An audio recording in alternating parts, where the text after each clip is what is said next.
It is time for our fifth and final installment for celebrating 100 years of mining companies in North Bay. We wrap it up at WipWare. WipWare was established in the 1980s. Our technology was actually in the 1980s, and then WipWare, the company, followed in the 90s, 1995. So now this month, actually in May, we're celebrating our 30th anniversary of business and almost 40 years of technology. So it's a pretty big milestone for everyone, including us. The backdrop behind you is a representation of what you guys do, perhaps Yes. work in progress. What does WipWare do? Yeah, so WipWare does rock size analysis. So essentially, the mining is about making big rocks into small rocks.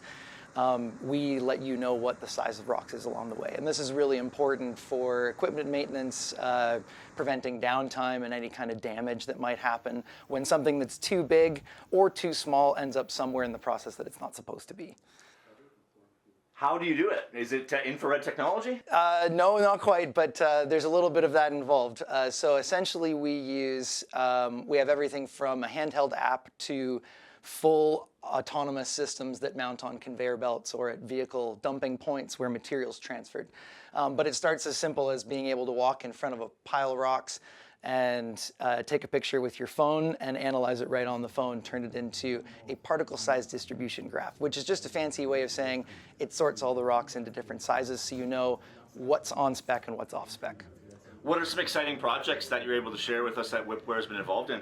So we're doing all sorts of deep learning and AI development in that regard. We're doing a bunch of case studies in the area and elsewhere in the globe. We're working in countries like Portugal and Turkey on different kinds of implementation and application ideas. So lots of research that we're doing. We've always kind of been, we're the first ones in the world to do what we did out of a garage in Bonfield, and now many years later here we are. So since we've kind of been innovators and pioneers, we're always looking for the next thing to push, because in technology, if you're not moving forward, then there is no standing still. You're already behind. Earlier on this newscast, we heard Mark and Steve Deacon leave Toronto to come to North Bay. WipWare has been courted to go to Toronto, and they've stayed put. We've been offered many times to be purchased or to have an office moved for us in a larger center. Oh, why don't you want to be in Toronto next to Pearson, where you can fly out to all your global destinations quickly?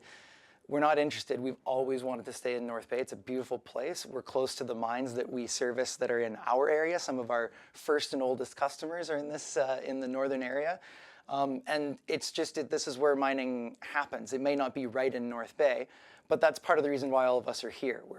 North Bay is super well connected, once with the rail, with roads, and with waterways. We've always been a really well connected place where we can get to Sudbury and Timmins and Cochrane and all the other mining locations within a very short amount of time. So that's why we like it, not to mention how wonderful it is here. Thank you, WipWare, and thank you, CIM Northern Gateway Branch, for making this series possible. Happy 100.